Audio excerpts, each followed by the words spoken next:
Anyway, here we are again, up to our neck in gardening. Like I say, anyway, that's my own fault. Anyway, here we have our task for today. To sort out that great big knotted ball of climbing rose, which has outgrown its support.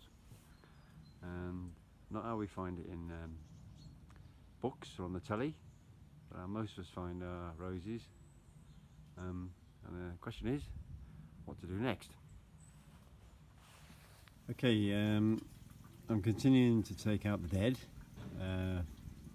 formulate, and then as you can see in this we've got this sort of bird nest effect, where you've quite obviously got outward growing stems going to nowhere, bit of a thicket. What I'm trying to do is reduce that while leave enough in the back of the nice long leaders to bend over into a nice lattice shape, which you'll see in the finish. But at the meantime, I'm trying to reduce some of this excess growth carefully, so it's easy to play with at the end, and I can wire behind it. So you can't make mistakes. Just have a go. It's not the end of the world if you prune the one. It'll grow in next year. And you're probably going to look to be taking 50% of this rose, reduce this rose by 50%, if not more, to get this correct today. So get stuck in. Okay, a bit more reduction going on, but this is typical of the kind of thing we find, where people have just temporarily tied the branches to the wall. Obviously you get the swelling like that there, it's no good. This will die quite quickly actually. So the idea is that we wire and then tie the rose to the wire, so it can be easily managed. Anyway, I'll see you in a bit. Okay, here we go. So as you can see, I've thinned that out considerably. I've taken that much out.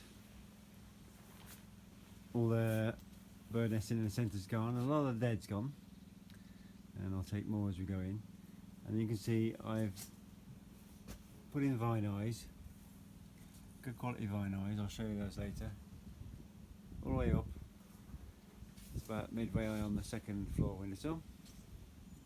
Same with the other side. So I'm about to wire in and then prune in those leaders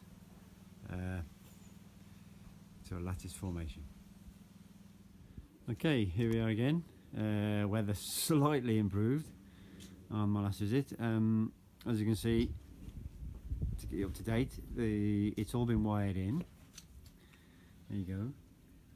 You may notice the vine eyes and the wires, roughly every 3 brick course, or about 9 inches. I like to do them. So the idea is now to fan out the leaders and then spur back all those lateral buds to 2 buds. I like to do it to 2 buds along the leaders in a fan shape, to encourage flowering along that horizontal growth and put space between all the growth in an even, attractive manner, which will become self-explanatory. Anyway, let's get started. Okay, there we have it. Not 100%, but in reality that's what we all start with. We start with something that's not 100%.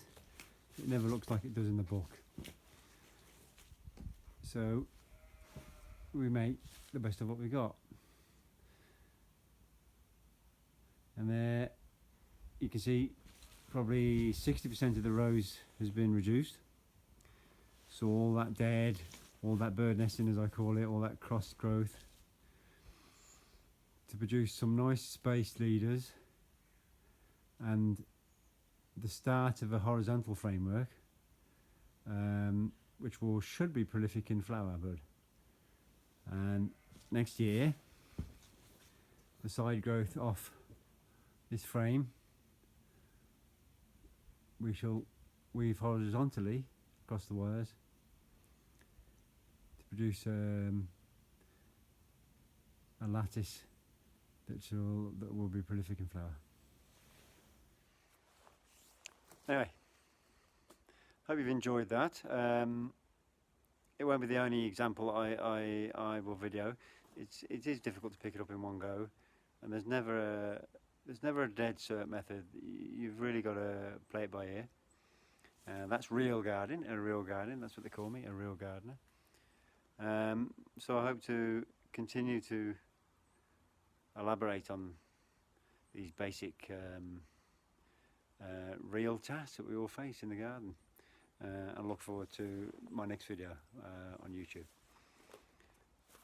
Bye bye.